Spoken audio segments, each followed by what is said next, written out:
Happy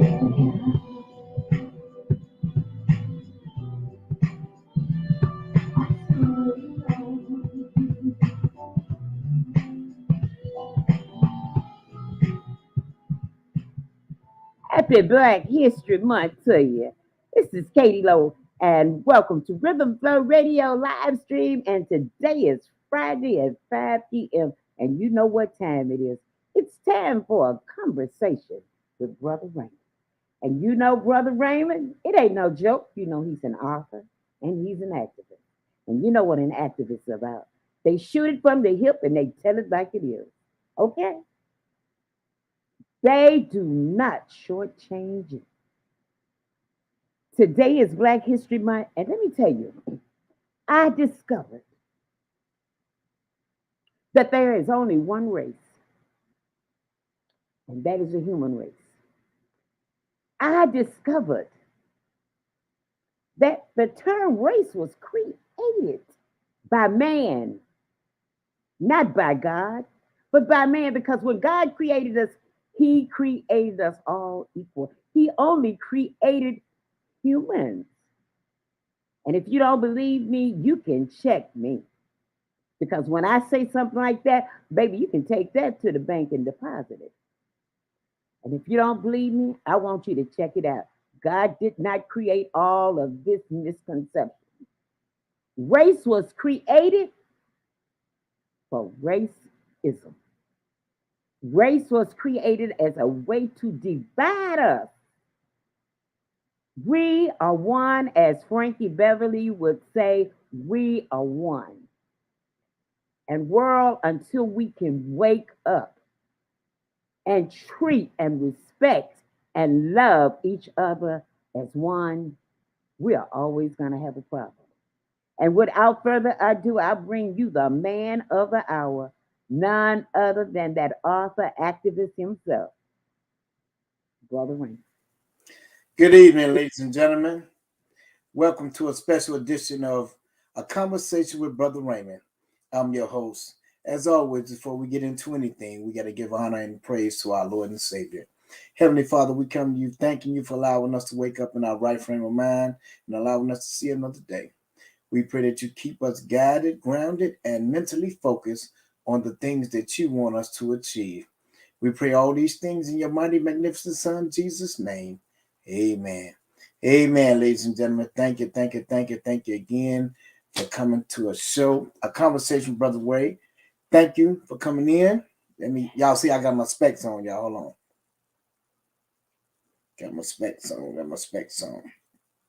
So today we have a very important show, and this show is called The Kevin Gray Story. Now I know me and my partner Katie Lowe came up with something else, but this is none other than a Kevin Gray story because we want to tell his full story. Unfortunately, my nephew will not be here calling in as he usually do so that you can hear him, but we have his good friend Patrick is here. Brother Patrick is here. Hello. Is here, and they'll be here explaining to you piece by piece, bit by bit, the cases. And then Patrick's going to share his experience, strength, and hope of when he was incarcerated as well. But before we get into that, let me tell you, we're going to start with a Black History quote right quick. And this Black History quote is from Booker T. Washington. And it says, success is to be measured not so much by the position that one has reached in life as by the obstacles which he has overcome while trying to succeed. Again, I'll read that to you. Success is to be measured not so much by the position that one has reached in life as by the obstacles which he has overcome while trying to succeed. That's Booker T. Washington, ladies and gentlemen. And on this day, I want to give a shout out to my activist brothers and sisters who put up a gallant fight yesterday on the Van Dyke verdict, and what a way to start off Black History with a slap in the face from them, setting that God forgive me, setting that man free, setting that murderer free after serving 3 years when most of us Black and brown folks get arrested for marijuana, and we have to spend at least 5 to 6 years in jail, let alone for somebody doing a murder, which we get life. But to him, he got 3 years, which was a slap in the face to us, and what a way to kick off Black History. Also, before we go on, support the brand, Save the Babies, an organization by Kevin Hobby. I ascribe you guys to get in tune with that. It is very important that we save the babies and support the brand. And also, if you're looking for some cleaning, we have Night Tight Detail Cleaning Company, which is the executive director is Jason, and he can be reached at 773-503-8034. Again, Night Tight Detail Cleaning Company, and the boss is Jason, 773-503-8034. If you're looking for an awesome graphic designer and you need one, we have one right here, and it's Articulative Graphic Designs, and she can be found at info@articulate.com. Again, Articulative Graphic Designs, and she can be found at info@articulative.com. And also my sponsor, one of my sponsors, Just All Smoked Everything. He has finally got his wheels up, and he is moving. And please, while we're having this conversation with Brother Raymond, please share this live stream. So let's keep it going. Let's get it in the hands of the people who needs to get in, and let's do some good. So without further ado, we're gonna be talking about Kevin Gray. And coming in, let's bring Brother Patrick in. Hey, what's up, Brother Patrick? How you doing, Hey, my brother? how's it going today? First good. of all, thank you, Brother Raymond, for allowing me to come on the platform. I am Patrick Falls, a returning citizen, former incarcerated inmate, Maryland son, and I definitely am that. So I do come today on the behalf of Brother Kevin to try to get some insight into something that he feels very strongly about, which is his foundation. And we're going to get into, the sentencing, guidelines and why things are the way that they are, which kind of led to him being in the situation where he is now. Over since, beyond belief, shocking the community with a 77-year prison sentence for a case that has elements where he beat the higher charges, the more significant charges, and they found a way, or created a way, rather.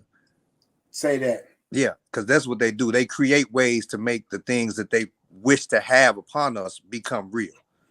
Okay. And he ended up with a 77-year prison sentence for an armed robbery. And for those of us who are, inclined to any part of legality, it's completely absurd. Mm-hmm.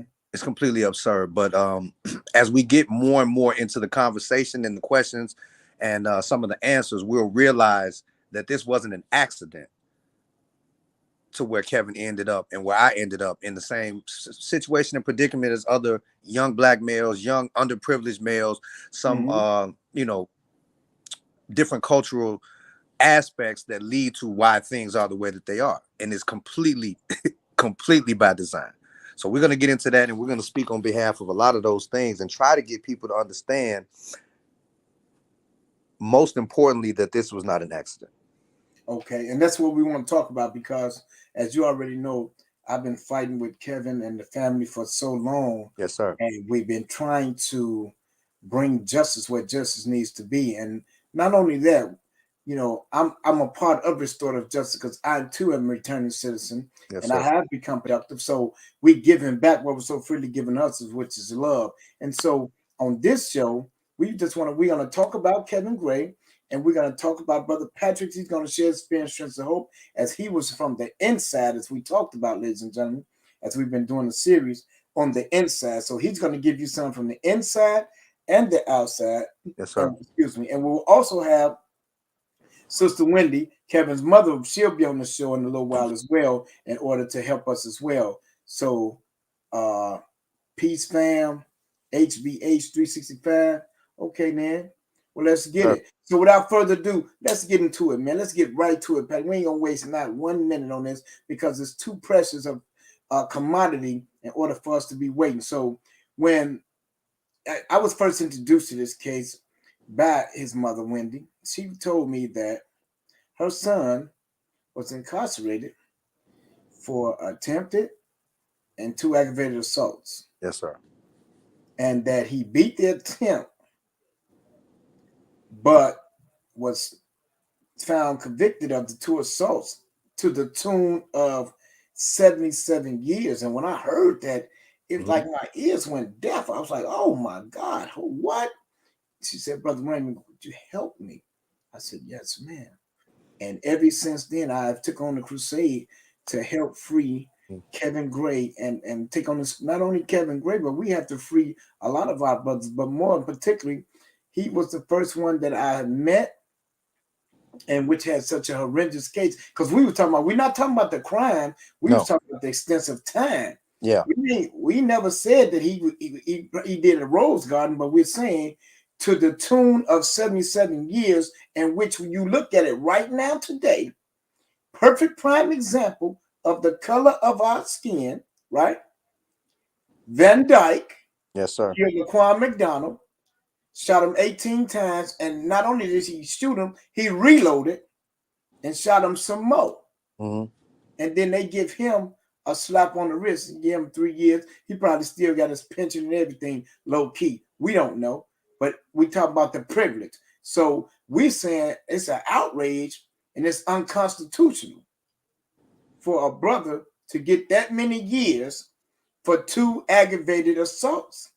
It's just unheard of. Could you explain more, brother? Could you get more in depth with it? So not only because we have to speak on terms that they will not be able to refute, right? Okay. So the system that we are in is not a system that we created, but a system that we've been found into, right? Mm-hmm. So what we're talking about in Brother Kevin's case is, like you said, we're not saying that he's an angel. Right. We're not saying that mistakes were not made, okay? Mm-hmm. What we're talking about is the handling of the mistakes, how the system itself goes about rectifying the mistakes. So with Brother Kevin's case, and this is the thing that we have to make sure that we understand, these are their laws, right? Yes. Yes. Now, in supporting Brother Kevin and other brothers in the situation that I've been in, I had to read. I had to find out if my disbelief was warranted, right? So right. doing so, their system has legal standing with a clause called the Disproportionate Penalties Clause. Okay. This is their law. The ILCS has this stated. And in the 3-prong test for disproportionate penalties, which basically refers to sentencing, right? There's Okay. 2 other clauses that we're not going to speak on because we're just going to, kind of get this to where we are right now with Brother Kevin and others. There is a clause that says that if a sentence is wholly disproportionate to the fact to where it shocks the community, that sentence should be thrown out. Say that again, brother. Yes, the Disproportionate Penalties Clause of the state of Illinois. Ooh, this is not a federal legal standing. This is an Illinois ILCS, Illinois Compiled Statute. It can be looked up. I did not come on here to play. So I came on here to say that I know that what they're doing is wrong because these are their laws that they are not abiding by. Okay. The Disproportionate Penalties Clause, the clause that relates to Brother Kevin, is that if you receive a sentence that is wholly disproportionate, meaning that it doesn't fit other crimes of the same breath, and it's shocking to the community, yes, then that sentence should be reversed, right? Ooh, Lord have mercy. And this is law. But what community is it that it has to shock? Oh, watch out now. So this is the thing. Right now I'm in Inglewood. It shocked the hell out of us. Right. Where I grew up at on Van Buren and Loomis, it shocked the hell out of us. Exactly. So are they talking about the community into which the love for him comes, or the community for which the hate for him grows? So we need to really understand when they use these terms. The jargon in the legal world is very, very, very precise. One word can cause you to lose an appeal. Wow. Yeah. And this is what they do. But when we try to apply certain things that they've given us as weapons to fight in our defense, they move the bar. You know, they because I also use this in the course of my appeal, where I was fighting the case for 45 years on a home invasion charge at the time. Okay. Which they couldn't constitute. And I ended up getting down to 15 years at 30 years at 50%, where I only served 15 years and 3 months. Okay. But they knew this when they gave me the time, though. You know? So this is the thing that we have to always be cognizant of. What is it that you're trying to do in your system? And my granddaddy, and I'm sure people in your community growing up always told you, if it's not broke, don't fix it. That's what they said. Their system isn't broke for them. That's what I'm talking about. It's their system. This is what they chose to do, right? So a little bit of background. Why would they take a human, like the sister eloquently spoke, there's only one race, right?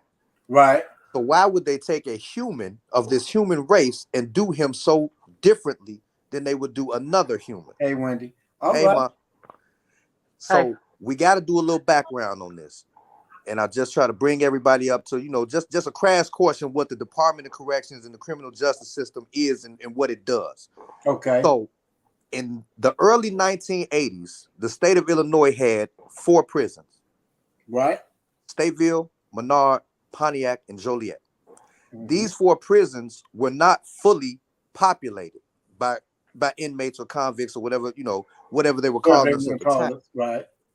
There was a time in the mid 80s where there was a drought. And the farmers of Illinois had an issue that their crops were dying. They were losing money. The finances, the agriculture in the state of Illinois was dying. The problem with that was those farmers had a vote. So with their vote came power, right? Right. So they went to Springfield. They went to the politicians. They went to the legislators and said, hey, well, what are you going to give us for this vote? Because we're dying down here. And no fault to the farmers. No fault to any hardworking person who says, hey, because I wish more black people would get up and say, hey, what you giving us for our vote? So I ain't mad at them. Say that. I'm not upset with them at all. So what happened in a nutshell was they made a deal with the farmers in central and southern Illinois and said, hey, we can't save your farm, but we got something better for you. And over the course of the next, I want to say 4 to 10 years, don't quote me, but roughly, they created 22 more prisons in the state of Illinois. Yeah. And populated 22 more prisons. Now, anybody that has any type of, you know, math acumen at all would be like, wait a minute, how did you have 4 prisons that was not fully populated, but you created 22 more prisons with jobs, salaries, benefits, guarantees, the economic structure around a prison. If we've seen the prisons in Illinois, we know where they are, in farm towns. That's it. So we're going to replace your farm with a prison. We're going to replace your cattle, your livestock, with a human. So, okay, how can we do this? During that same time, these same legislators that were making promises to these farmers went about a sneaky little tactic called truth in sentencing. Another sneaky little tactic called where they allowed children to be tried as adults and sentenced as adults. Okay? So this allowed laws to change. Misdemeanors became felonies. Disproportionate sentences for crack cocaine over regular cocaine. Armed violence cases where you would be caught with X amount of product of, you know, narcotics and a firearm, right? Mind you, and I'm trying to stay on topic, but it's so many layers to this. Mind you, we don't make guns or narcotics in Chicago. Never did. So all the things that you dropped off into our community to be detrimental, you changed the laws onto which you sentenced us for giving or receiving what product you gave. So now, whereas a 20-year sentence would have been, you know, maybe 8 years time for somebody at the time, Okay. 20 years became 20 years. Where a 12-year-old child may have, you know, a misunderstanding or maybe a bad decision, or he may just been bad. Right. Okay. But he's a child. That Yes. child no longer has the opportunity, right, to become to right his ship, because now he's an adult in the minds of only the justice system. Now check that out. We made it so that you can be an adult only at court. That's it. Not, you can't get a driver's license. Mm-mm. You can't buy a pack of cigarettes. You can't have a Or drink. drink. You can't get a job. That's right. You can't get married. You can't go to the army. You can't do anything productive as an adult other than go to prison. Right. Right. So this what they do. They took any and every situation, and since we Chicagoans, I'm going to use one that we're familiar with, Yummy Sandifer. Yeah. May his soul rest in peace. They used him as a martyr. Yeah. For the system that they created. And for those who don't know, he was an adolescent child who was caught up in the mixture of poverty and gang culture. Yes. Which at the time, as a young man, you think gang culture is the caveat to family, which you don't have. Yes. Okay, we're going to tell the whole story. We're not going to let him make it seem like Yummy, again, and I'm going to always say, may he rest in peace, because he died for a lot of us to live, because a lot of young brothers at the time saw what happened to him and kind of changed our ways. Yeah. Yeah. That showed you that the gang didn't care about you, right? So they took Yummy's case and they made him into an FBI profile. A lot of people don't know this. They came up with a profile for a super predator, something that they scared the community into believing was an entity that they wouldn't be able to stop, right? So usually they create a profile for child molesters or serial killers or murderers or rapists. You know what I'm saying? Right. And they'll say white male between the ages of 28 to 35, low education level, blah, blah, blah. The super predator profile was black male between the ages of 11 and 15 years old. Now, mind you, this profile never came to be. These horrible things that they said that these children at this age would do to the community, it never happened. But they allowed the law to stay. That's what populated all of these prisons, right? Right. And I didn't get it, nor did I understand it until what? Until I became a part of it. Okay. So when I got there, and I was an 18-year-old child, and they gave me more years in prison than I had been on earth, I had to start to realize, wait a minute, something ain't right with this. Okay. I'm not a stupid person. I'm not a terrible person, but I did make mistakes. Right. How can your mission statement, and this is on every Illinois Department of Corrections facility, is to return you to productive member of society? Exactly. You're doing the exact opposite of what your mission is. Okay, because people also need to realize that being an entity, the Department of Correction of the state, you still work for the people of the state. Exactly. You work for us. So your job is to rehabilitate and bring back those who have made mistakes. How can you do that if you never let me go home?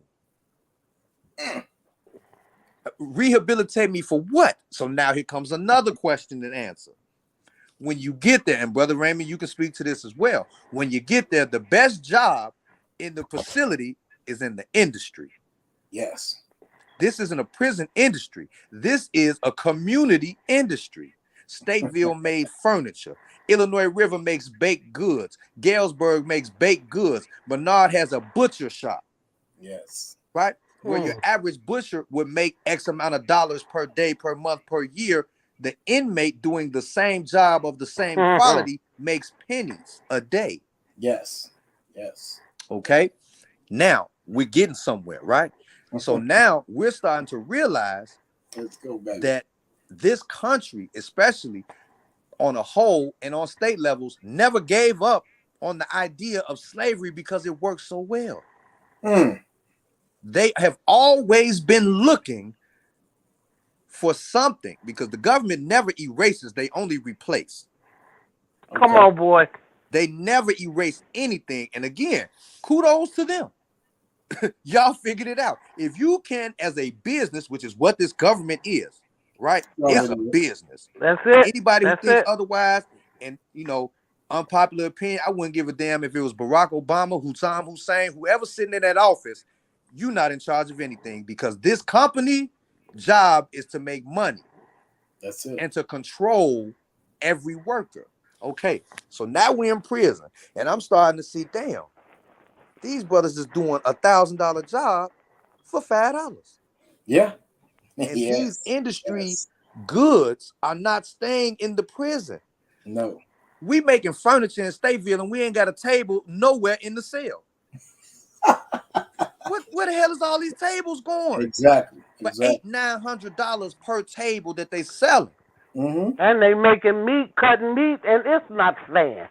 The meat that they cut in Menard, I ain't have a rib not one day down there. We was eating soy meat. We ain't eating no ribs. Right. We had a running joke for the guys that come from work at the slaughterhouse. Where's the beef? Right. Y'all done just cut up 700 cows. They also had a gas station that they run, full service for the town. They also had a car wash that they ran. We know in the city of Chicago how much money you produce from a car wash. We ain't got no cars. It's not an inmate down there with a car. Not so, not one. Why is we washing these folks' cars? This is what they replaced their slavery with. Right? Yeah. And if you look at any symbolism of slavery, you got the gun line, boss. What they got down there on that tower, Ray? Woo! They got that gun line, and you better not cross it. 30 hours. I'm like, what the hell? And that's the thing. And that's why, yes, sir. As we get to, try to understand what Brother Kevin and other brothers are going through, understand that it was not a mistake, that it was a design. I've been saying that all the time, Pat. It's by design. This is by design. And the design works well for them. Right? Yeah. They steal from us what is a resource. The young black man is an untapped resource. Like, you cannot recreate the resource that a young, intelligent, driven black man can bring to your community. I mean, look at your LeBron James. Look at the ones that they benefit off of. And I wouldn't give a damn if LeBron James had $5 million. The man that owned the team has 50. Exactly. You know? So they take from us, the young brothers that may be able to lead, that may be able to raise the next generation, and they remove them. Yes. Let us steal them. Because if anybody has ever had a talk with Kevin, he's one of them.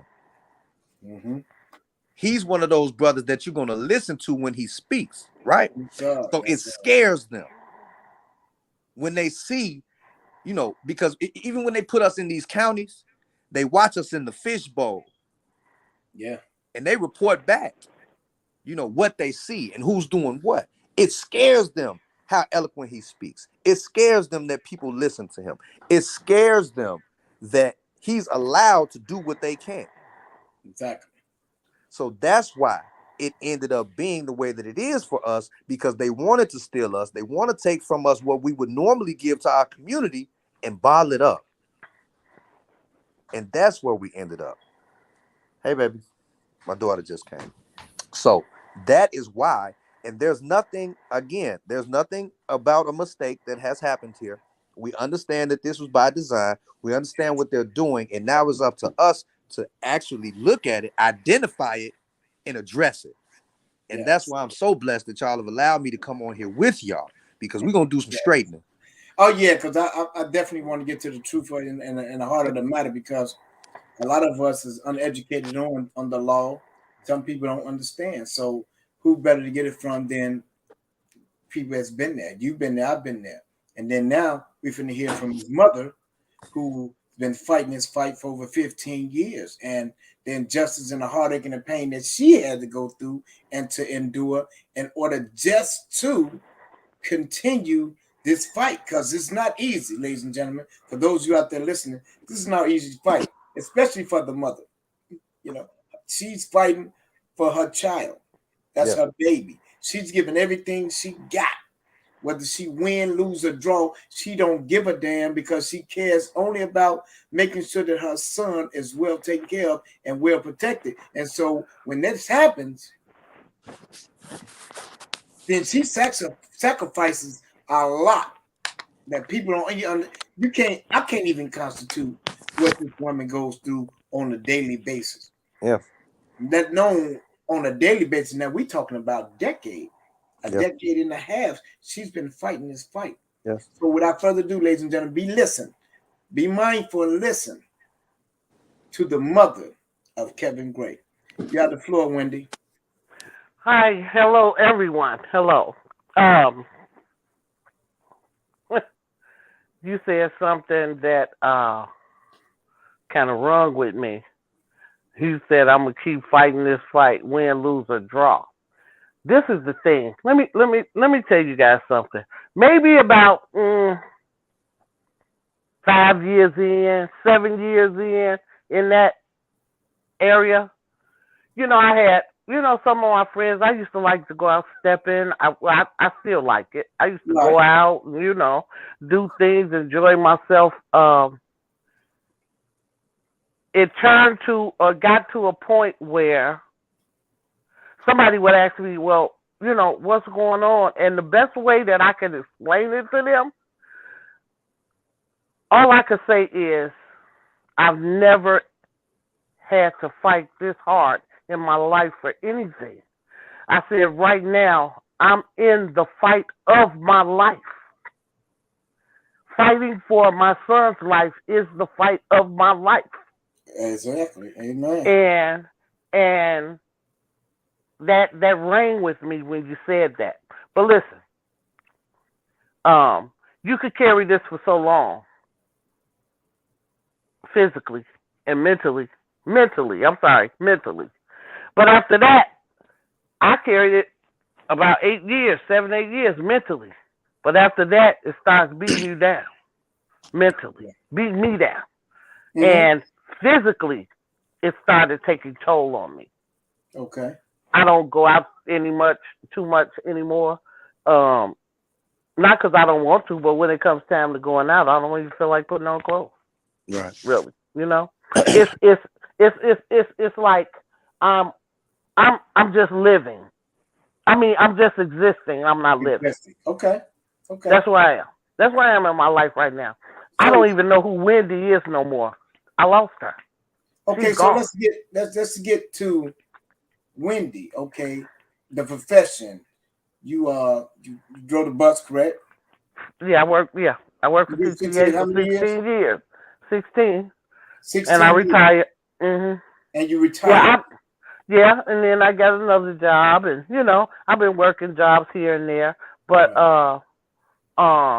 again, like I told you, Wendy, I don't know who that is anymore. So talk about let's talk about the night, the sleepless nights, and the well, if you just okay, give me a minute. When I say that I don't know who Wendy is anymore, I mean that the person that I was is lost. And what goes along with that is, I don't know if you guys know what migraines are, if you felt them before. Yeah. Everybody has a headache from time to time. I got to the point where I developed migraines. That's when you don't want to see light, you don't want to hear any noise. Right. I had a migraine one time for 3 months straight. That was going to sleep, waking up with it, going to sleep with it, waking up with it. When all I could do when I went to sleep, it was because my mind was working constantly. When I went to sleep, when I was able to fall asleep, I was thinking about, okay, what can I do next? Okay, if this don't work, what I'm gonna do this time? It was constant. My mind constantly going, and in my sleep, I would be thinking. So I'm not really asleep, because my mind never rested. Exactly. And when I woke up, it was the same first thing I thought about every day, all day, every day. It's there. I just thank God that now I'm really starting to, I guess you could say, be a little more lax with that.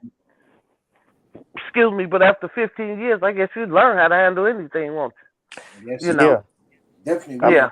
And But I don't know how to handle it. But it's you know what? Thank you. You know what? It just came to me. You know what it is? I'm just getting used to being like this. That's what that is. That's all that is.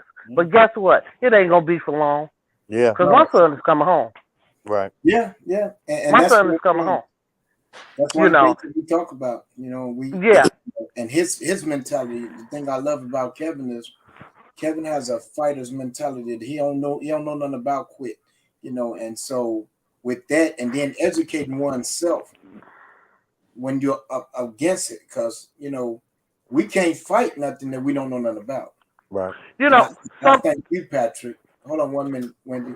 I thank you and brothers like you who, once you get in the system, you don't become the system.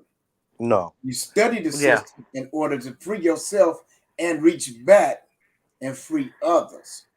So and that's I appreciate that, and I want to touch on that, but I want to let you know that the feelings that you had and the distress that you were going through, right? You're not alone. Oh no. And you ain't wrong, because again, it wasn't an accident that you felt that way. That was also part of the design. You hear me? They make it hard for you to be a mother because they make it uncomfortable for you to support the one that they want to steal. They make it hard for you to get most visiting days on what days? The same day mama got to go to work. But you know what? Now, this is the thing, though. By me retiring, well, he was so far, That's another part of the I guess, I know that. But look, this is the thing with me. I think that, now, most mothers, they might not have a car or whatever, But the thing with me is that I made sure, no matter what, beg, borrow, steal, rob Peter to pay Paul. My credit, I stopped paying car notes, credit cards. My credit went from a 750 almost to a 4-something. I did what I had to do. No mother will sit back and let their son tell them, I don't have anything to eat. I'm hungry. My son didn't need for nothing, and I made sure of that. And I can stamp that. I was with him, and he didn't need nor want for nothing. And that's it takes a special woman, a special person to deal with that. So kudos to you, because I lived with him. I was there with him. I know it more than I want. And we made do with what we had. Sometimes we didn't ask when we needed because we knew what y'all was going through. But it takes a special person to make those sacrifices. So God bless you. And tip I have to you. Prison moms rock. I'm gonna tell you that now. Hey, but a lot of them don't even have people fighting for them. And that's what kind of I don't understand. I personally know people like that have been like family members, young guys at the time that have done some time, and their mother, like I said, relatives, they didn't accept calls, they didn't do that. But let me tell you something.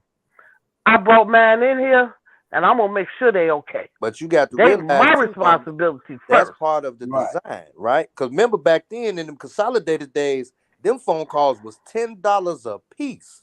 Yeah, I remember. And when you dealing with, my mother got 2 other kids. You know what I'm saying? I do too. So exactly. So you can't put all your eggs in one basket when you still got 2 out here and 1 there. And a lot of people, and again, that's the design. That's why I say congratulations and kudos to you, because you did and you doing it. Sometimes they make it so hard that you ain't got no choice but to stop.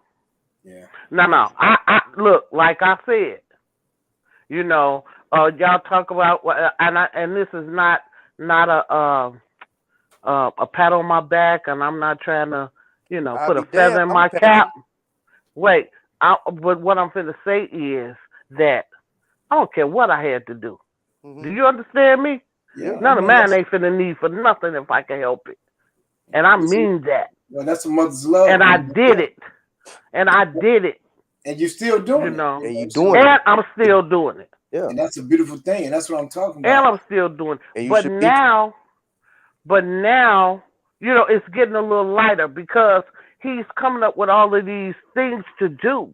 Right. You know, far as he's helped 2 or 3 other inmates get out. Mm-hmm. Yeah. You know, by learning the law.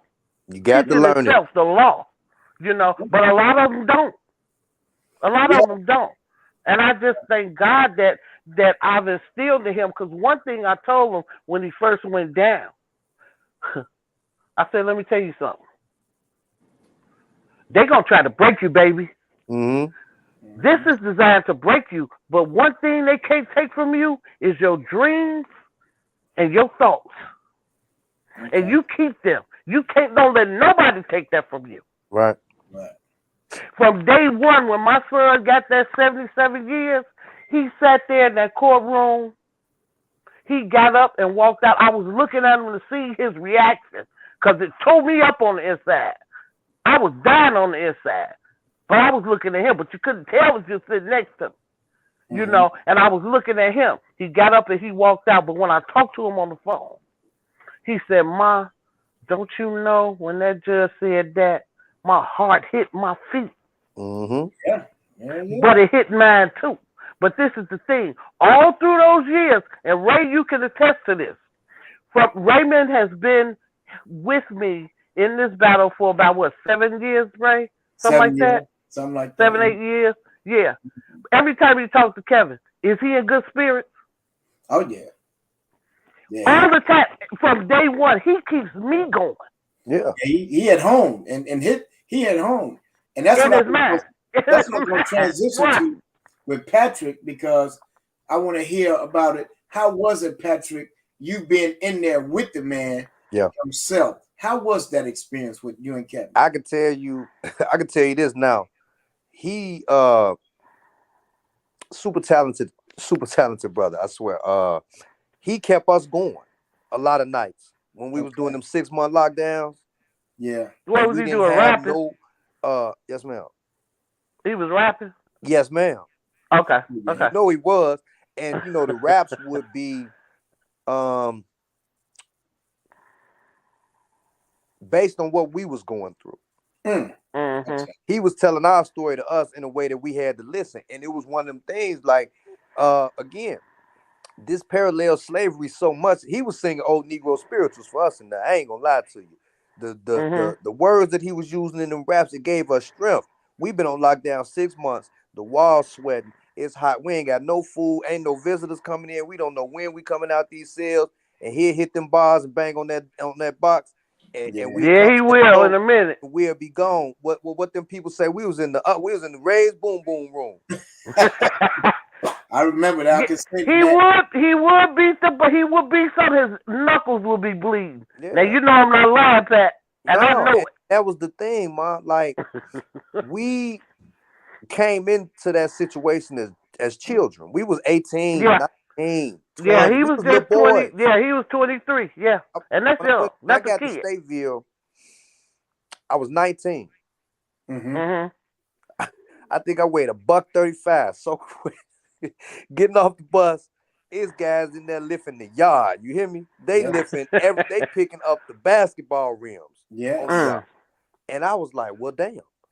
You know, this where it's at. But we grew up. A lot of what I am out here now is because of what I was in there. I learned where, you know, guys my age was going to the military. They was going to colleges, HBCUs, starting out on trades, and I went to prison. Okay? And I ain't gonna let nobody sit here and look down on me for it, because I learned a lot of good things in there. I learned about it made you a man, didn't it? It definitely did. That's what happened to my son. Out here that's calling themselves men, I think they need they might need to do a 3 to 5 and go in there and see you know Because a lot of this stuff going on out here, we don't do that there. Right. You know, Right. you're gonna be respectful. You're gonna ain't like I see these things out here, right? And the way that we grew up in there, respect was at an all-time high, right? You couldn't be on the phone in front of me yelling and screaming at your mama. I'm gonna hang up. No. I'm gonna hang it up for you. Right. You're gonna talk to her a little bit better than that in front of me, you know. And I got that from I've never done nothing like that with my mother, and she'll tell you that. But I got that from just talking to females and talking to the guys, and guys telling me like, man, you got to respect the people that's supporting you. Right. And I see a lot of that out here where there is no respect for anything, right? So we and grew up anybody. and we learned to meet, still in all, the most loyal people that I've ever met in life is behind them walls. Your son is one of them. Yeah. So what was his mentality like on a day-to-day basis? Because you was there with him. How long you was there with him? So on a day-to-day basis, his mentality was, we are not finished yet. Okay. This was every day for him. I had my days where he'd have to call me from downstairs like, hey man, wake up. Because I be down and I don't want to get out there today because I ain't feeling it. He gonna make you get up, man. Your son used to put in healthcare slips for us. And them people would come to our door tomorrow, get up, you going to healthcare. And I'd be like, I ain't got no. And I say, Kevin, he want us to get up and come out and see each other and be with each other and fellowship, Right. Because being a convict is his own religion. Right. Yeah. I'll tell you that. Because we have to believe different than what other people do. A lot of times out here, you will receive blessings that go with your faith. Yes. In there, you just got to have faith. Yes. Ain't no blessings coming behind them walls like that. Wow, Pat, that's right there. That's deep what you just said. But it's true. But your son was the blessing. There was guys like him that had that heart, that had that spirit, and he rubbed off on me. And I got to get up out this bed because he gonna call me. Right. He gonna send a worker to my door. Let me get up and let me be grateful that I could still fight. Right. Yes. Right. Meet me at the library. Okay, here I come to the law library. And this is the thing we used to tell a lot of the brothers. All of us can't go home. Right. And that's the truth. But whoever want this, we can go get this. And we gonna fight. Like you say, you've been in the fight for your life, right? You ain't never been in a fight like that. It's a war. Oh yeah. And they got all the weapons. Okay. We got to make do with what we got. We lost a lot of brothers in there that should have went home that rest in peace on them yards. They got a cemetery at every prison. Yes, they do. Yes, they do. Think about that. Yes. Why would you build a cemetery here if you say you're gonna rehabilitate me and return Exactly. What you got the graveyard for? And that's one of the things. Like when I came out here, I paroled May 1st, 2017. After 15 years and 3 months, right? I got out on a Monday. I got my link card on Tuesday. I got my license on Wednesday. I went to work on Thursday. My man. That's what I'm talking about, baby. Because I knew, the day I left, I was going to receive. I went home from Western Illinois Correctional Center, Mount Sterling.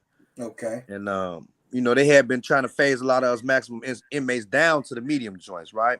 So I go down there and I'm with some of the guys, and I'm not talking about, tribes and stuff like that. I'm talking about the brothers that I grew up with in prison. There was no, like the sister said to start off, we was one race in there. And people fail to realize that, like, we was the brothers, everybody, right?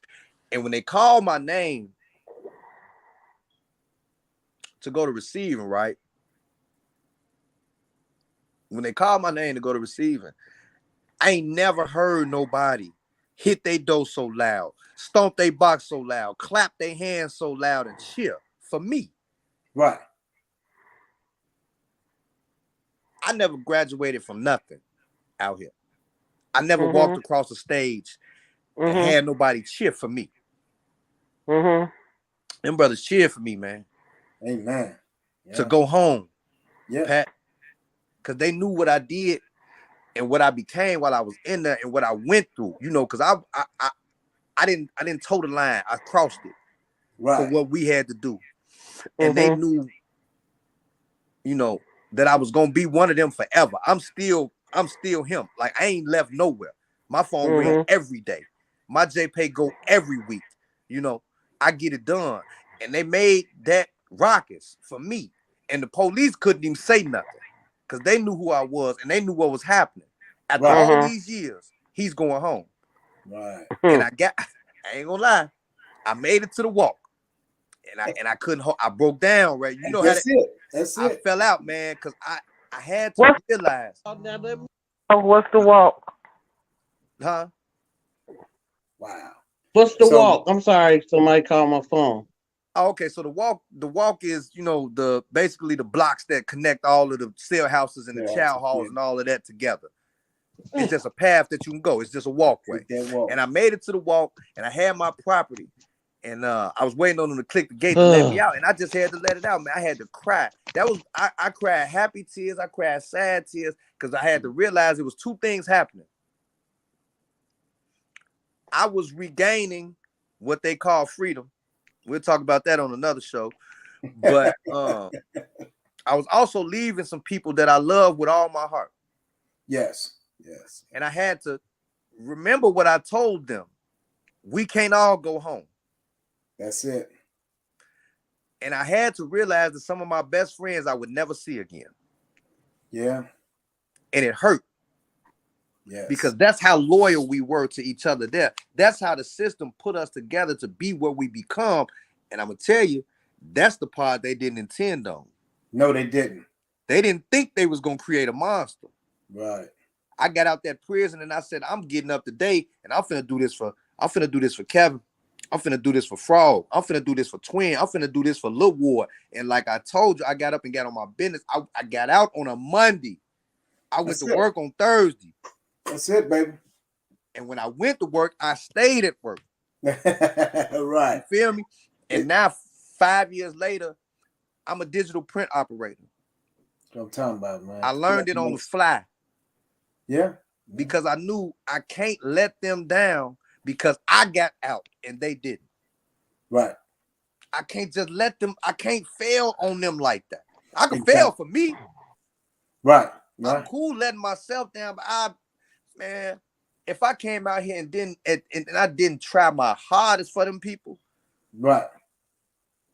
No.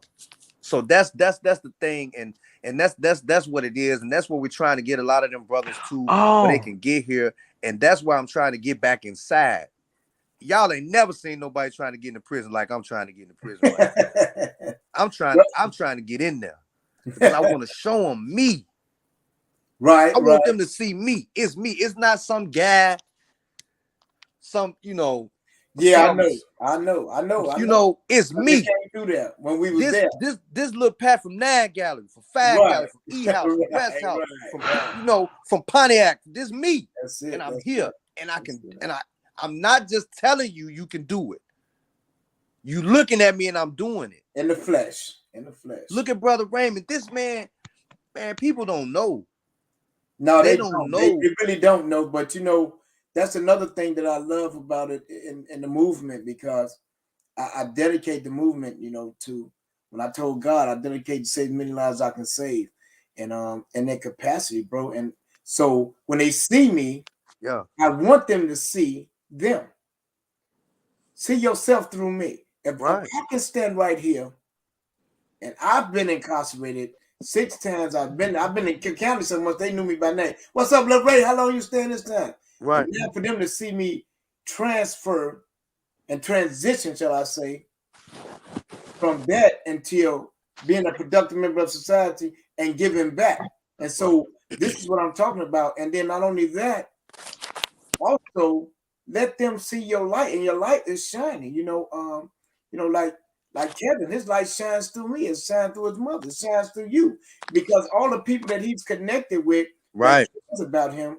I wouldn't be doing some of the things that I'm doing now if it wasn't for the conversations I had with Kevin in them bullpens. Yeah. If it wasn't for the things that we told each other when we left, before, when we go to sleep at night, hey, K.I., what's up, Pat? I love you, bro. Right. And I mean that. And he say that so strong every time he finna hang up. Every time I hear on the phone, you have 1 minute. Hey, Uncle, I love you. I want you to know that. He let you know that in the gate. So when they hang up, he already said his piece and said his thing, man. And this is why it's real. And this is why I'm telling all of you out there, get involved. This is not a joke.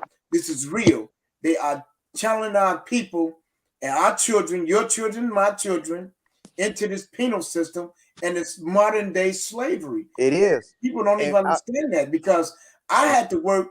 I did the landscaping in East Moline. Yeah. I had to work in the kitchen in Danville, had to work in the kitchen in Graham. And so these people do not understand that this is modern day slavery. And we had to work like this for 25 cents, 35 cents an hour, where the average person was getting $10 and $15 an hour. But back then it might have been $7 to $8 an hour minimum wage. But you take $7, $8 compared to 25 and 35 cents a day for the same job, and you'll see. And not only that, in Tennessee, they raise fish. They got a whole fish farm where they send it out to the stores, lucrative, making lucrative cash. It was on 60 Minutes. I'll never forget it.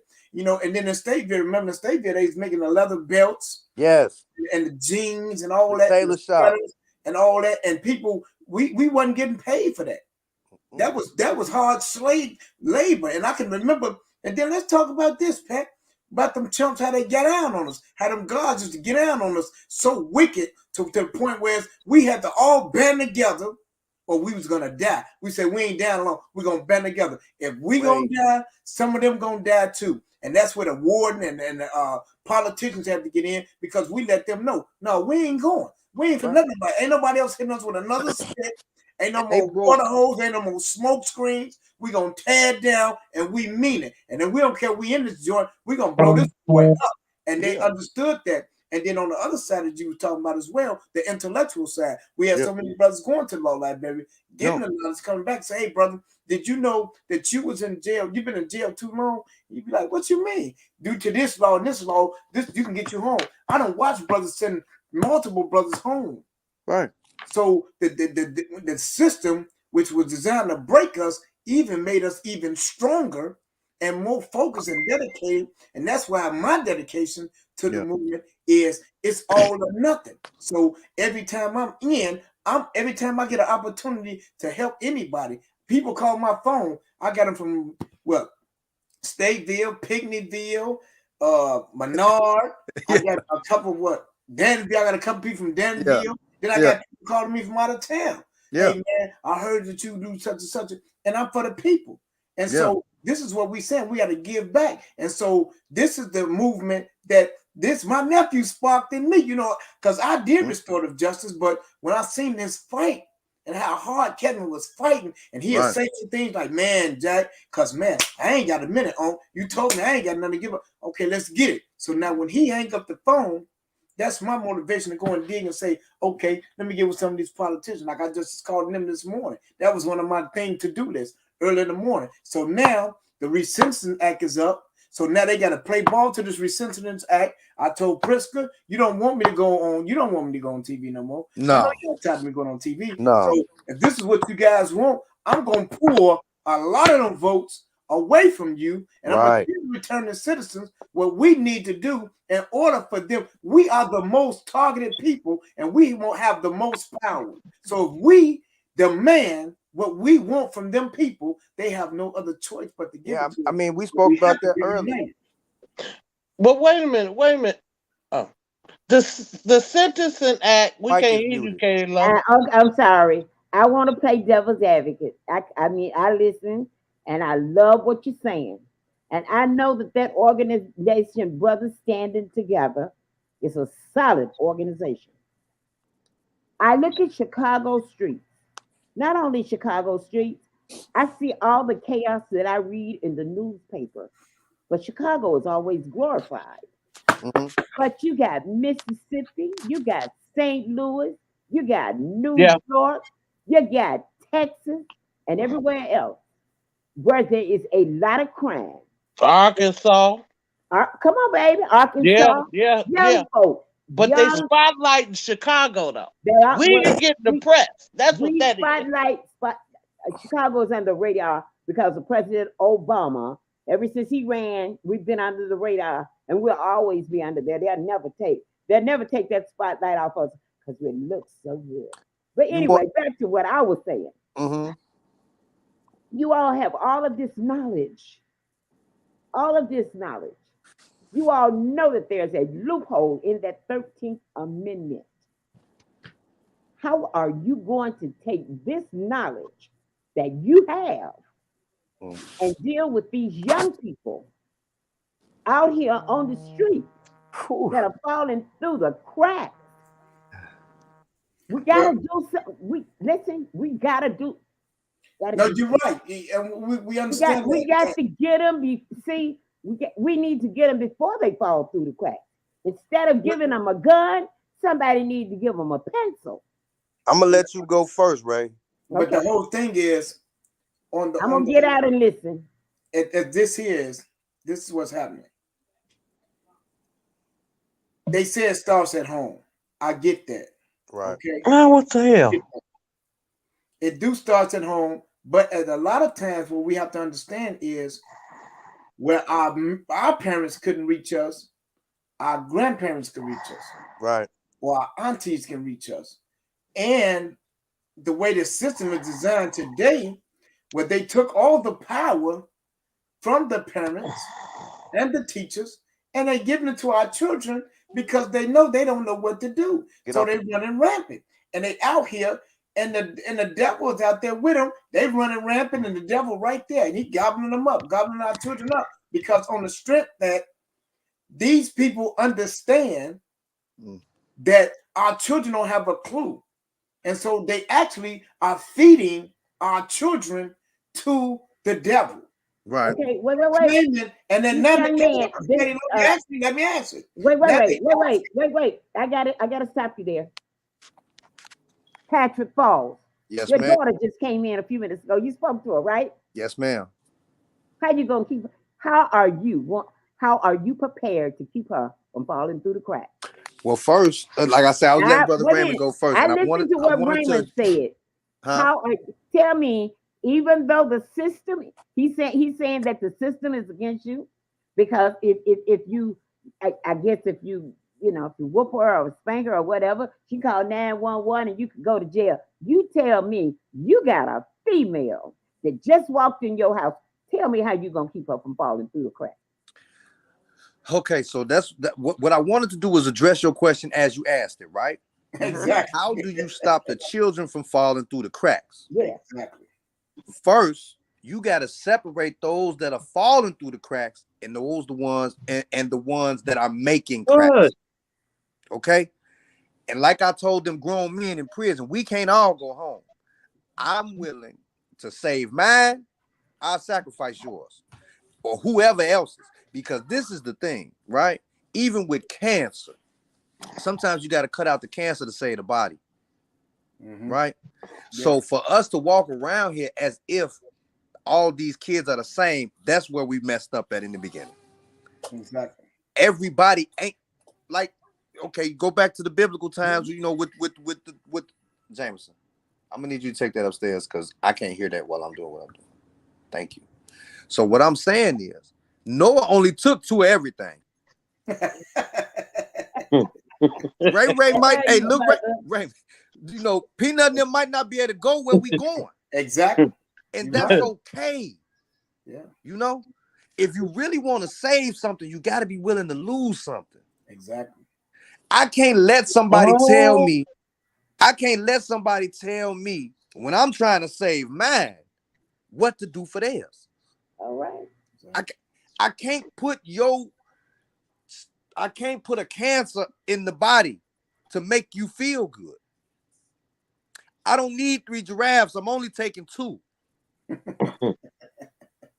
This is what it is. Because when you look around, right, when I was little, and some of this stuff is gone, like the 4-H club, I ain't seen them in 30 years. I don't know what happened to them.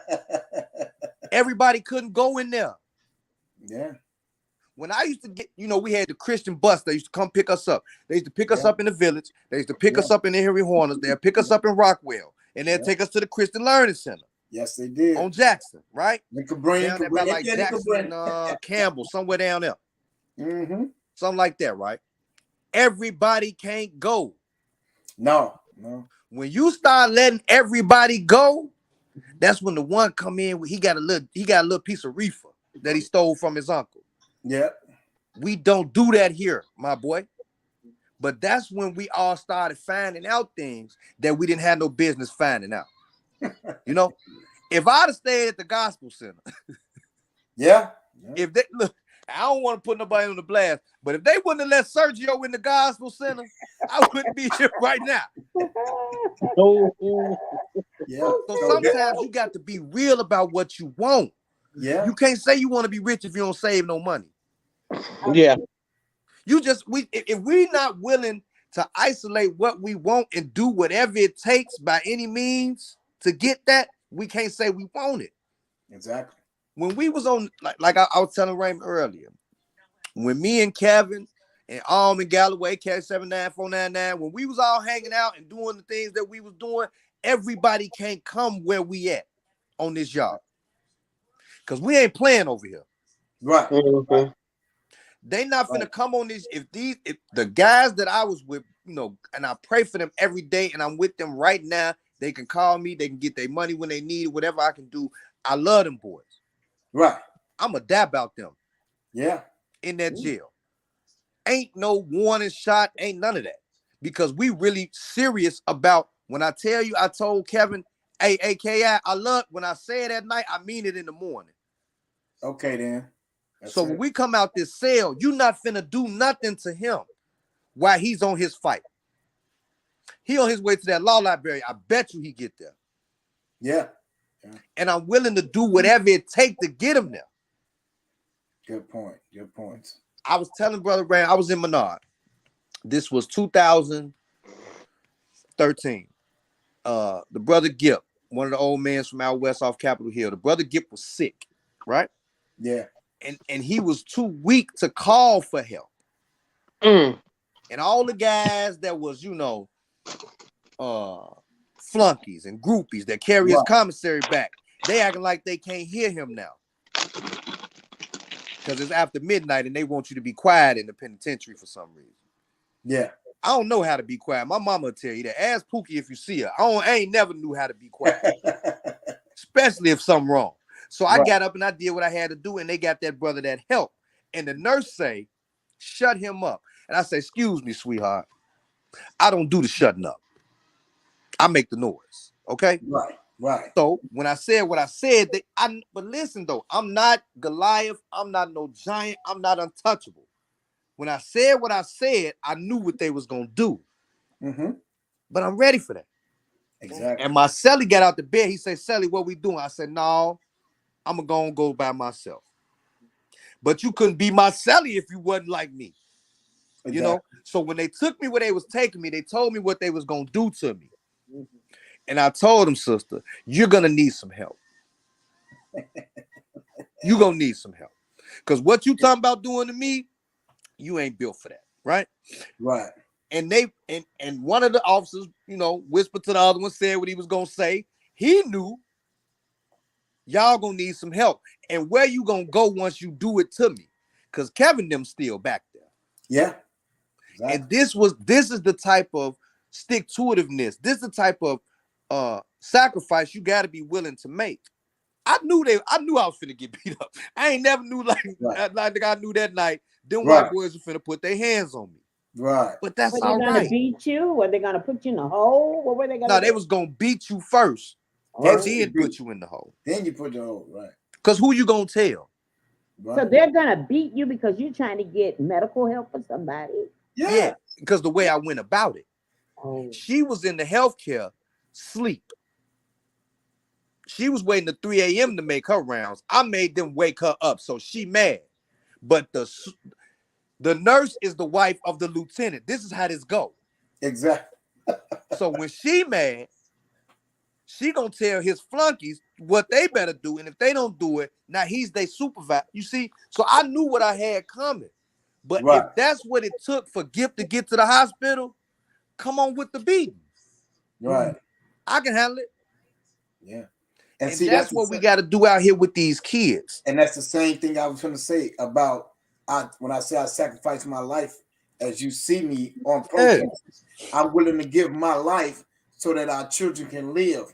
But the parents and the uncles and the cousins and the neighbors, we all have to be involved in order to save these children. Like they say, it takes a village. Yes. But the village is speaking. But this village got to stand up. Because guess what? You can't touch them in schools. You can't touch them at home. You can't do nothing to them. So they know this now. Anytime a child can tell you, Katie, though, I don't want you to be my mother no more. So is it time to have these elected officials look at these laws again? And this is what we're talking about. And this is what my motivation is to let them know that, hey, we the people. And we have the power. So if you want to sit in that seat for the next 2 years or the 4 years, then these are the criteria in which we coming. And here goes some laws right here. We want you to put into play in order to, let me make it clear, reduce the violence, right? Right. Reduce the recidivism. Cool. Reduce the unemployment and reduce the homelessness. Because once you start doing these 4 components, you change the whole aspect of the game. Well, you know, if the police can beat my child, okay, right, kill him, yeah. But why see, can't beat him to keep that's the part of police the laws, from though. As you see with the Van Dyke, you see the brothers went to jail. Right. This how dedicated we are. The brothers went to jail yesterday for the Van Dyke situation, which if I'd have been there, I would have been one of them. I would have been in handcuffs because I fight like that. Because and you'd have been all right with that. You know me, Katie Lowe. I'd have been gone because I don't play that. Because this is how serious this is. Because how is it that me and Patrick can get 10 years for a pound of weed, right? And he killed somebody. Not only did he kill him, he killed him on camera. And not only that, he reloaded. And not only that, he stood there like what? Yeah. And it was premeditated because he pulled up shooting. Right. And only another instance. The Mike Brown piece. Have you ever seen the strange forbidden fruit? That's how he killed Mike Brown. And then he walked around Mike Brown as if he was an animal, where he still had his gun out, walking around like he patrolling, like this fool. He patrolled. So when we got into Ferguson, it was the same way. So now we telling the village, hey, you got to stand up. When we was in New York and they stood on Eric Garner's neck, I couldn't have been there because I would have been dead too. I'm not going Brother Raymond, kill my brother. This is one thing I ask. This is the one thing I ask of anybody. If you ever with me and the police got their knee on my neck, please don't pull your phone out. Get them off my neck. Right. So it's time for if I'm with you and the police got his knee on your neck, he finna get up off your neck. Exactly. If we got to go to jail for that, whatever we got to do and whatever come with that, okay, cool. We gonna do that when we get to the station. But you finna get up off his neck right now, though. Exactly. If you got to pull your gun, because once you pull your gun out, you got to bag up. Okay, we'll get down now. Right. And that was the thing, though. We got to be willing to give in order to get what we want. Sometimes, listen, like I say, that night, I got my licks and my lumps, and I went to sleep like a baby. Yeah. Because while I was in SED, Gipper was in the hospital getting what he needed. I'm cool with that. Exactly. I'm okay with that. And just like you asked us how we gonna save these kids from falling through the crack, we got to get rid of the ones that's cracking the concrete. Yeah. Because sometimes you got to realize everybody ain't for saving. And you know what? You got to get rid of the ones that's cracking the concrete, but you got to get rid of, it's just like I say in Washington, and I always say this. You see, there's an old head that's teaching that young head how to crack that concrete. Exactly. And you gotta crack that old head. It exposes itself, though. DC, so it exposes itself. Get them old heads out of politics. Because guess what? Guess what, Katie? Huh? One thing our youth is not bound like we are, like Patrick and Kevin. They can't stand under pressure, so they'll crack. Yeah. So when you say, who did? Where you get that from? So and so. Oh, Yeah. that's the corporate. So now, guess what? He knows before it even happened, we come to pay him a visit. Right. Because he bogus. Right. And this is the thing you don't too, want though, your right? son or your daughter to get raped, killed, or maimed, but you would send somebody else's child out to be raped, killed, or maimed. Because even when we was in gangs, we didn't know no better. Didn't know better. And this is the thing, Ray. When we talking about cracking the concrete, we not talking. This is metaphoric. Right. Right. And so the whole thing, when we look at this, we gotta get the system in place. Yeah. But the village got to stand up, and it's got to take a stand. Ain't nowhere in the world I can see somebody blow your brains out, and I don't say nothing about it because I'm not no snitch. No, it's listen, and that's like I say, we got to call a spade, right? If you in that arena, you got to play by them rules, right? Okay, there you go. But there you go. If you don't got that uniform on, you are not held to the standard of these things that people try to place on you. Exactly. Yes, baby. Hold on 1 second, okay? But this is the thing that people have to really, really understand. Man up. Put your big girl pants on. Forget what you've been told. Do what you know is right. Look, I live a certain life, and I know what comes with some of the things that I've done. Mm-hmm. I don't have the same wiggle room that Miss Wendy or Miss Katie may have. Ray, you know what I mean? Yes, sir. It's certain things that I can and can't do. Exactly. But I signed up for that. Yeah. I signed up for it. It's people out here that's dying that ain't signed up for nothing. Exactly. They're not part of this. You're a citizen, you're a civilian. You don't have to hold no standard that somebody that signed up for this for. So that being said, again, the metaphoric cracking of the concrete, Miss Katie, it's those. I'm gonna need you to turn that down like I told you. It's those like the ones who infiltrated the Black Panther movement. Mm-hmm. They was cracking the concrete. Yeah. They was letting the spirit out. You feel me? So it ain't even just about the ones that's out there selling the drugs, because the drugs gonna get sold. I mean, we can't do nothing about that. The government's selling the drugs, right? Yeah. When I was little, the drug dealers used to buy us gym shoes. You hear me? They used to walk us to school. Yeah. When something went wrong, we knew first, because they'll tell us, go home. Go home. That's it. The gangbangers made sure you made it from off Roosevelt to Van Buren. They made sure you had to get where you was going. And was in the house. Turned the lights on. And was in the house. Yeah. Because the arena started at night. It wasn't all these daytime shootings and all that bad. It's when the lights go down, it's that, right? And even if it did happen in the daytime, you were safe as a bug, because they was coming to get who they came to get. There you go. So now, what we got to realize is, if you is out there, how can you sit next to somebody who you know did that like that? You're supposed to run him about your neck. Patrick, like you were saying, when you were growing up, the drug dealers bought your gym shoes. The gangbangers made sure you got to school. How can we turn that situation around now? Because they getting shot. Look, Patrick, they getting shot at school. I understand. They getting shot on the playground. They getting shot on the bus. They getting shot on the L. Right, but the drug dealers ain't drug dealers. The gangbangers ain't gangbangers. No. TV. These kids have no guidance. No, they not who they say they are. But I'm saying these bullets ain't got no addresses. No, but that's the thing, Miss Katie. Up in the house. This the thing. We got to the point now. We got to the point now where we hiding our kids from society, right? But like I'm saying, these guys ain't who they say they are. These ain't no gang members out here. Ooh, Jesus. They're all locked up with a bunch of time. Look, and that's what we're saying. Like I say, that them come home and you'll see some change. I'm not Goliath. I'm gonna let them have it.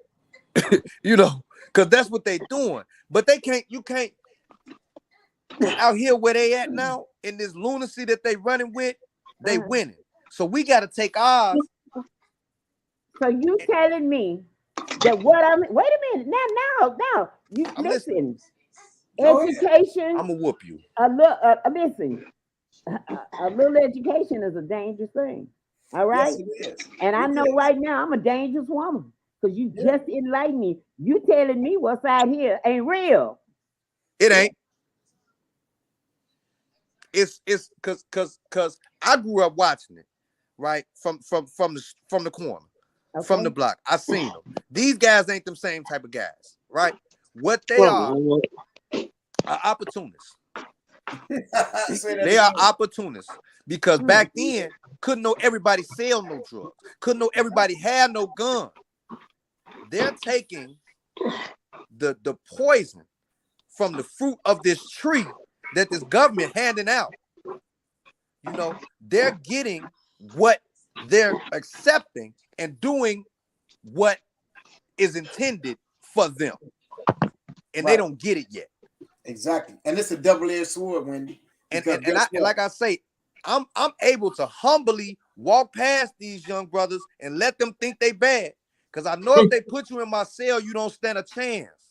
That's why I'm okay with that. You're out here doing all this monkey ball stuff. You're acting as if you are what I was. You're not that. So I gotta figure out.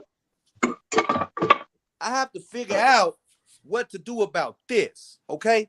So I can't deal with, hey G, come holler at me or let me. I can't do that. Right. Because what I got to take care of first and foremost is more important than what y'all got going on out there in them corners. I don't have that type of time right now. I don't. But the ones that I see out there that's not that, I got time for them. Yeah. I buy pizzas. I play football. I shoot hoops with the ones that deserve it. I'm not finna let you ruin my piece, little knucklehead. And I'm not gonna lie. I tell people this all the time. Please don't judge me by my words, because it comes from my heart. If you down here, shorty, that's what you had coming. This is what you want. Yeah. I would rather whoever, and I promise you, I don't mean no harm to nobody, because I know all of these are somebody's kids, but I would rather you die than my baby. And sometimes we got to realize that. Sometimes you have to let things cancel themselves out. Yes. And you can't keep letting the wolf into the hen house. If your son is evil, stop letting him around your son. If you got 3 kids in your house or 4 kids in your house and one of them come home smelling like gunpowder every day, stop letting him come around your other kids. He done chose already. Yes, sir. And the streets got him. That's what my grandma said to me one day. She said, baby, the streets got you right now, but grandma always gonna be right here for you. When you done with that, come see me. That's it. Because sometimes they got a hold to you and they done tricked you so cold with the lingo and the literature and the money and the cars and all this stuff that you got right now. I know it's sad and I don't want it to sound like that, but sometimes you got right now. And that's how we got to go about the saving. The ones that's got, we got to let them go. I just learned something. I really did. And not only that, Pete, but another thing is, I take full ownership in that, because I helped create some of that monsters. Yeah. I helped create a few generations of the monsters. But at the same time, that's why I came back and say, if I have to be the sacrificial lamb in order for them to live, then Lord, here I am. Amen. And that's how I roll. And everybody who knows me knows I'm serious when I say that. I tell my parents, I told my family, if something happened to me, I'm just reaping what I sowed, because I know I did some stuff. You know what you did. And everybody ain't happy that Brother Raymond, I'm Brother Raymond now. And I'm not Gangster Raymond, I'm Brother Raymond now. Right. They're not happy for that. And then some people is not forgiven as others. No. But if the village is not standing up, Katie Lowe, and the children are continuous to run rampant, and the Bible said the devil is out seeking whom he can devour. Right. He roaming the earth seeking, because he know his time is running out as well. Because everybody got a time. Because God told us one thing's for sure and two things for certain. Everybody was going to die. And then the sacrificial lambs had to be some. Right. Dr. King, Malcolm X, Yeah. Medgar Evers, Huey P. Newton, Fred Hampton Sr. You know, these guys were sacrificial lambs that died for what? They died for the people. Right. So Listen. it wasn't like they didn't want to help. It's not like I ain't trying to help, but at the same time, by me sacrificing, I'm study educating, and I'm telling the people every time this show. Why you think the show? You know why the show was created. You helped create the show. And this is why it's created, to give out and let people know informative information so we can change our wicked ways. And I was a sacrificial lamb. I tell everybody, I was on crack, I was homeless, I was sexually abused, I was incarcerated, I was left for dead, all that. But God changed my life. And if he changed my life, he can change their life. But the village got to stand up again. I can't say I stood up and I do this like this is my job. And if they took me today, I would live knowing that I made some type of change. So when I'm fighting for Kevin's of the world, I'm fighting for them because I believe in them, because I know if they come out here, they can help make a difference in society. Because now you only got one brother, you got two brothers, you got three brothers, you got four. Now you got a group of brothers who have the same mindset. And they telling you the only way you can make it is you have to change your mindset. Now, Wendy, what is the things about when he talked about the Y initiative? What was he talking about, Wendy? Tell him what he's talking about. Well, actually, he said, why are the letter Y, the letter R, why are we dying to live? And that's what. Go ahead. I'm sorry. So I take that as, dying to live. He's dying trying to fight to live. Exactly. That's what I get from it. And that's what a lot of us are doing. That's actually because what they're doing. They're taking their lives. The judicial system is taking their lives. Like the young brother said a couple of weeks ago. It's a lynching gallery. Yeah.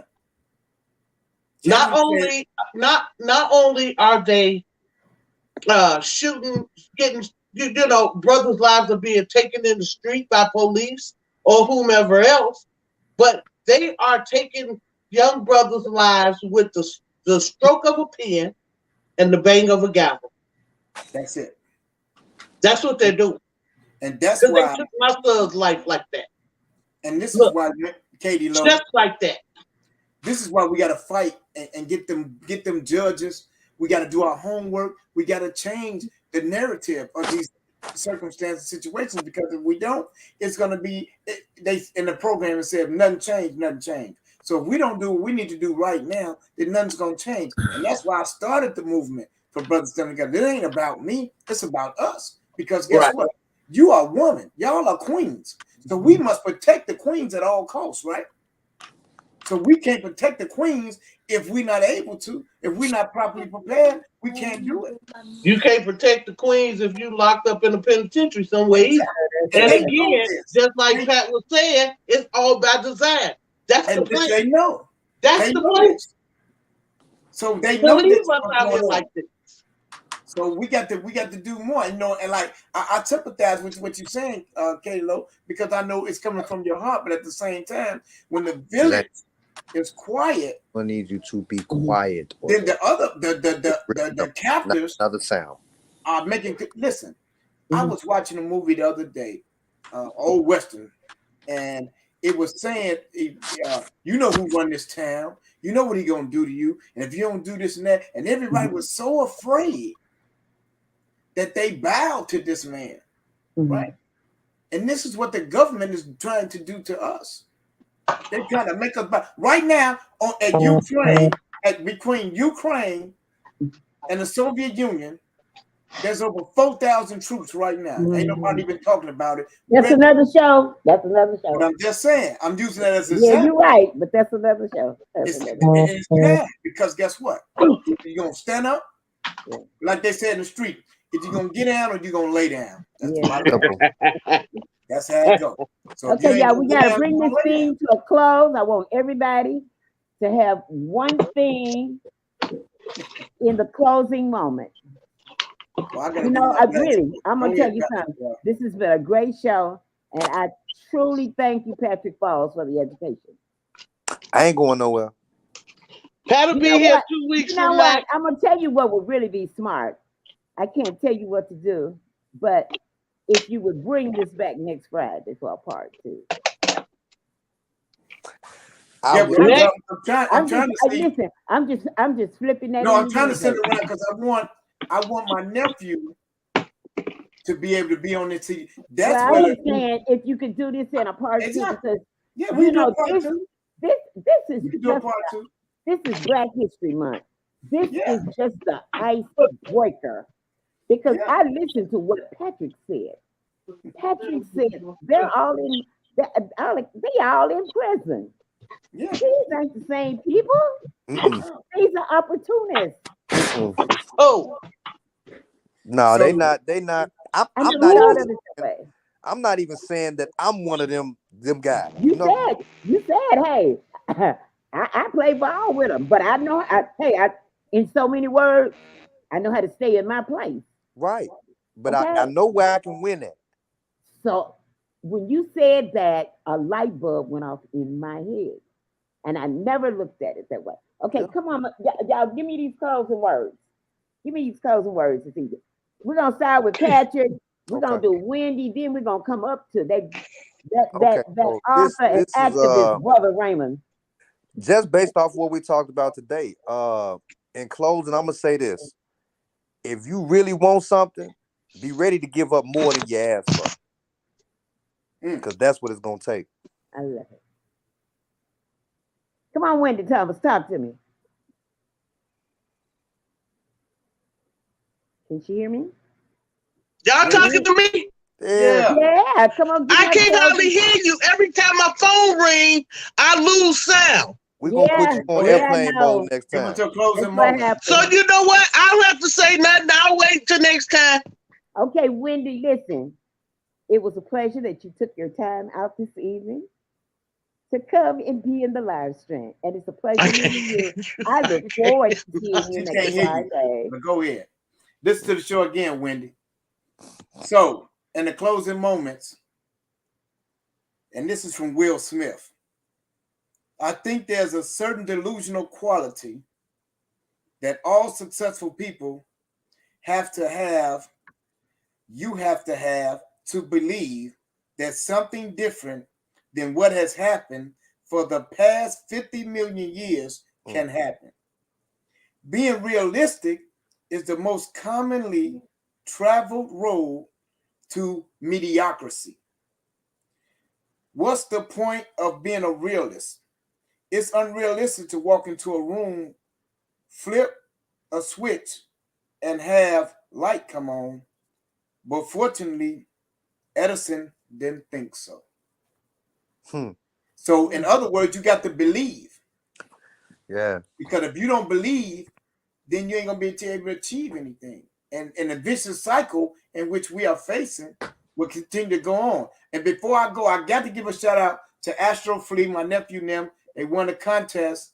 They landed in California, and this is positive stuff. So these are who we fighting for, Katie Lowe. Yeah, send me the link on that. I need some of that. Want to dance, and they want to make some of themselves and become productive members of society. So they fought, and they won a contest, and they invited them out to California to do another contest. So these are the young men and women that we're fighting for. So Astro Flea, right here, is my nephew T-shirt, and they in California now. Send me one of those T-shirts.